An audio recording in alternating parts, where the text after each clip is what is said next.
This incident occurred approximately 2 years ago, towards the end of my senior year in high school. It was early May and our graduation was scheduled for early June.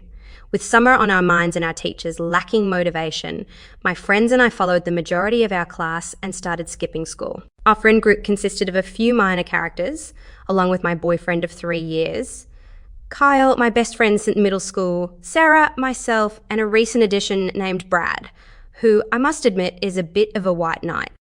Kyle came from a Christian family, but not the kind that embodies true Christian values such as charity and kindness. Instead, they were homophobic, used slurs, and displayed hypocritical behaviour.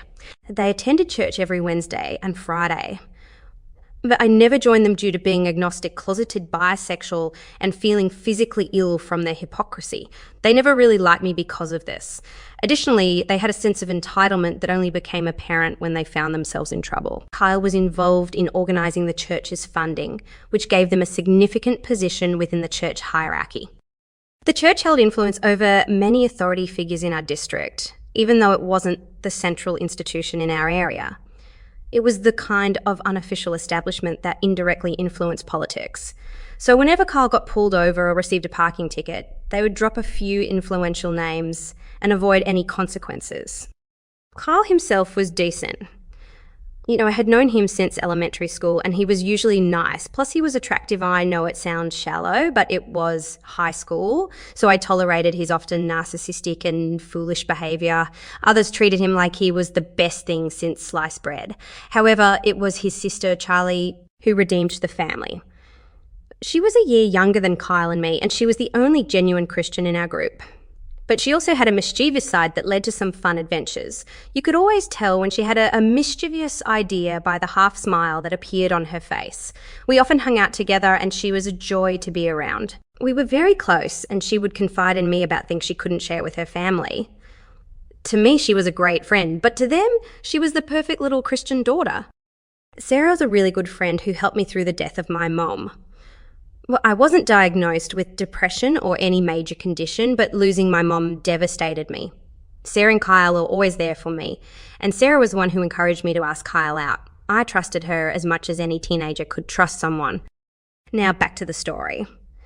One fateful Tuesday, Kyle, Sarah, myself, and our mutual friends went downtown to grab some food, go skateboarding, and engage in typical annoying teenage activities.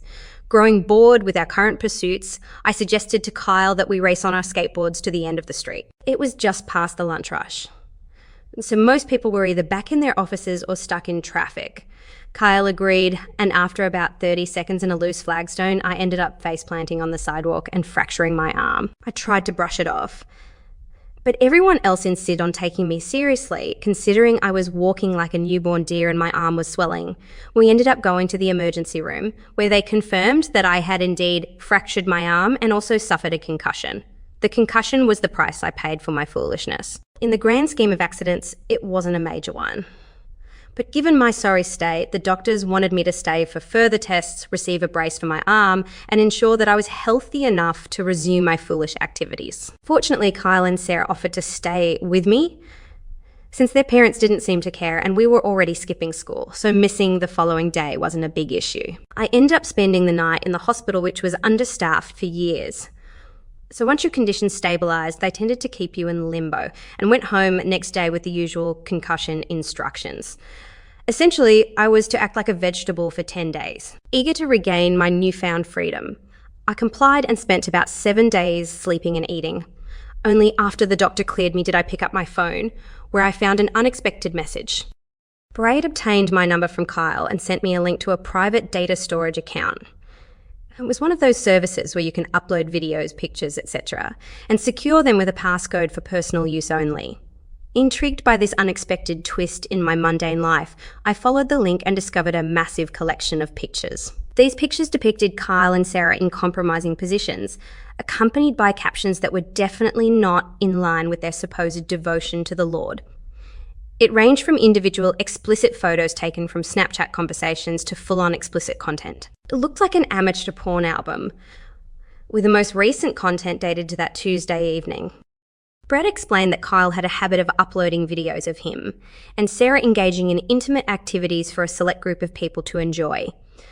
Personally, I would have expected him to use a mainstream platform like Pornhub, but Kyle had always been a bit self-obsessed, so this level of narcissism didn't surprise me. Brad had recently been included in this circle and was disgusted by the whole situation. For context, in our 3 years of dating, Kyle and I had only gone as far as a BJ after a football game in January. He fed me lies about saving it for marriage while being intimate with my best friend. I was devastated. The two people I had trusted unconditionally had been betraying that trust behind my back, fully aware of their significance in my life. When we next hung out at Kyle's place, I confronted him about this. At first, he denied everything and called me paranoid. However, when I presented him with the evidence, he involved his parents. They started accusing me of photoshopping the explicit content and even threatened to report me for creating child pornography, Sarah, and Kyle had just turned 18 the previous September. I knew that involving the police would prove my innocence, but I didn't want Brad to get in trouble for possessing such content, as our city had been cracking down on these cases for years. So I decided to drop the matter and walked away. I thought we had broken up, but apparently his parents insisted that we stay together until after graduation to maintain appearances with their extended family. Deep down, they knew he was guilty, but their usual entitled behaviour took over. Not wanting to cause a scene, I reluctantly complied and found myself sinking back into negative mental spaces I had experienced before. The interesting thing about religious families is that they can have LGB children, just like non-religious families. Kyle managed to avoid this sickness, but Charlie didn't. Not even a week after our argument, I found myself at Kyle's house helping him maintain appearances. Since Kyle and I didn't interact much during these times, I turned to Charlie for companionship. Whenever Kyle and I had fights, I would confide in Charlie because of her calm demeanour and genuine concern. I would share things with her that I wouldn't even tell Sarah. This argument, being the biggest one in our relationship, was no exception. While we were hanging out in her room, I noticed that she seemed restless. Her usual bubbly personality was absent. As someone who didn't have a strong gaydar, I assumed she had found out about Kyle's infidelity. Well, yes and no. I asked her what was bothering her, and she confessed she had a secret to share. I wasn't really in the mood for drama or comforting, but because it was Charlie, I let her speak. To my surprise, she revealed that she had been in the closet for years.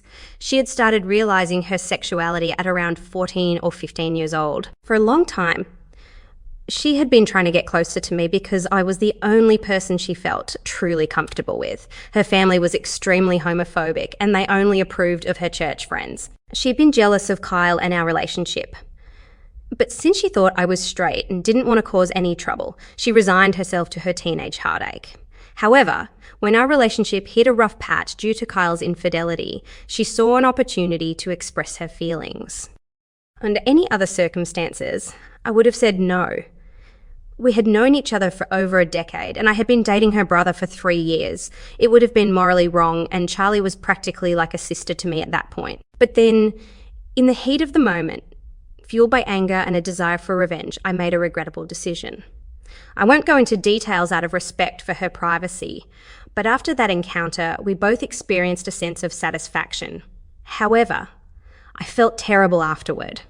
I knew what I'd done was wrong, but given my current emotional state, I didn't care about the consequences. I felt more sorry for Charlie. At the time, my feelings were twisted and painful, and I convinced myself that I didn't really have romantic feelings for her. I thought it would be a one-time thing with the only non-family member I still trusted. Charlie sensed my conflicted emotions and managed to talk me out of some dark thoughts as we got dressed and said our goodbyes. Surprisingly, we continued our relationship after that. For Charlie, it was a chance to be with her longtime crush, and for me, it provided an escape.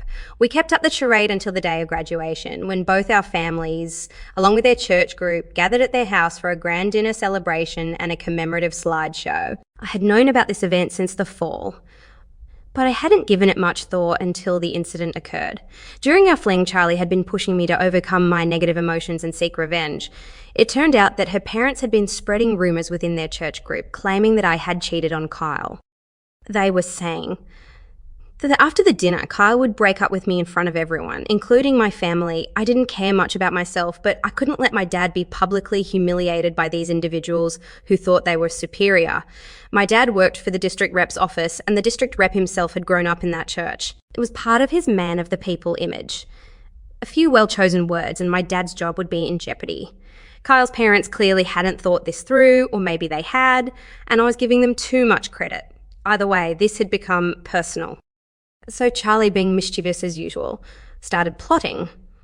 She was well liked by the church group, which made it easy for her to secure the role of preparing the slideshow. In fact, she even delivered a speech expressing her excitement to finally give her brother and his friends the recognition they deserved. She then began gathering videos and photos from Kyle's Circle Jerk account. He hadn't changed the password. What a fool! As well as screenshots of their group chat conversations. He obtained these by borrowing his phone, pretending to make a call, and sending the screenshots to her own phone before deleting them from the message history. Charlie integrated all of this content into a slideshow. The slideshow was structured in a way that displayed pictures of the boys alongside their favourite Bible quotes on one slide, followed by screenshots of their conversations and other pictures they had listed as their favourites, concerted from after they turned 18, for obvious reasons on the next few slides. It took Charlie days to compile this slideshow, but she never once complained or asked for a break. She was on a mission, and besides being attractive in her own unique way, her actions were also changing my perspective on our relationship. The night arrived and we all gathered around the table, engaging in small talk and putting on fake smiles. Several families from the church gave me smug looks, as if to say, "You're going to get what you deserve." I brushed them off and stuck close to my family for most of the night. Charlie and I avoided each other to avoid arousing suspicion. Finally, the moment of truth arrived. Everyone was called into the backyard, where rows of chairs were set up in front of a large projector. Charlie put on her best innocent act and then started the soundtrack. The slides began to play and people started gasping and shouting along to Good Old Days by Macklemore. The expressions on Kyle and his family's faces as they realised what was happening were priceless. One by one, each boy was brought on screen and exposed, and each time everyone was too stunned to intervene. The few who tried to grab Charlie's laptop were unsuccessful. She quickly picked it up and ran into the house, locking herself in a bathroom since the projector was wireless. No one thought to turn off the projector. What idiots. Finally, after almost 5 minutes of Bible quotes and explicit content, the main boy was displayed on the screen. His quote was Hebrews 13:4, which read, "Give honour to marriage and remain faithful to one another in marriage. God will surely judge people who are immoral and those who commit adultery." This quote was intended to set the stage for my humiliation. Oh, how the tables had turned. Several videos played showcasing his adult exploits, along with screenshots of the extensive content he had created, including text dating back to the summer of 2017, implying the duration of his affair. It was painful to watch, but I found solace in the sweet taste of revenge before my eyes. Finally, the last slide appeared, a blank white page with a single audio file link. Even I was puzzled at this point, as audio was not part of our plan. Charlie sneaked back outside, clicked play, and Kyle's parents' voices came blasting through the speakers. Apparently, Charlie had recorded their entire plan to humiliate me in detail and added it to the slideshow as evidence of my impending setup. She had covered all the bases, and when the show ended, she stood next to the projector, wearing a devilish half-grin. It took a few seconds for anything to happen. Kyle and his family hurriedly retreated to the house, but since the party was at their place, they had nowhere to go. Several church members expressed their disgust towards Charlie, Kyle, and the boys equally for what had transpired. Charlie ignored them, called out to her parents, and waited for them to appear. When they did, she planted a big kiss on my cheek and declared herself as gay. Needless to say, this did not go over well. My parents and I left in a hurry, and Charlie, now in deep trouble, came with us. Charlie and I have been in a relationship since then. As you may have guessed, her family disowned her, so she ended up staying at my place. My stepmom wasn't thrilled with how Charlie sought revenge, but my dad found it hilarious. He even won a bet with my stepmom had wagered on when I would come out and argued for Charlie to stay. After all, they had an interesting first meeting, and there was no risk of pregnancy. It was also a way for them to get back at Kyle's family, who had tarnished my reputation and tried to isolate me. My dad faced some jokes and snide remarks at work for a few weeks, but considering the circumstances and the fact that I was a teenage daughter apparently prone to rebelliousness, he got through it unscathed. No harm done. As for Kyle, his family was banned from their church when his collection came to light, causing them to lose their standing in the community. They also lost the favour of local officials, and their attempts to avoid fines and penalties through name-dropping caught up with them. The last I heard from Sarah, they had moved to the neighbouring state, and Kai was living a sexless life in his parents' basement, barely getting by at a community college. Sarah and I eventually reconciled. It took a lot of apologies, and some grovelling on her part, but I didn't want to hold on to resentment for the rest of my life, so I let her back in. We're not as close as we used to be, but trust is slowly being rebuilt. Hopefully, she can keep her impulses in check this time. Charlie and I lived together until I went off to college. Since then, we've been in a long-distance relationship. She managed to get into a school 2 hours away, so we often spend weekends at each other's dorms or somewhere in between, indulging in our usual pleasures. It took me some time to fully recover. As satisfying as our revenge felt, it didn't bring me true solace. Despite the implications of this story, I had a deep connection with Kyle, and while it may be dismissed as teenage drama, it left a lasting impact on me. My family and Charlie have helped me rebuild. Our relationship may have started unconventionally and could be seen as trashy, but we don't care. We're happy, and I have a girl who has gone above and beyond, for not everyone can say that.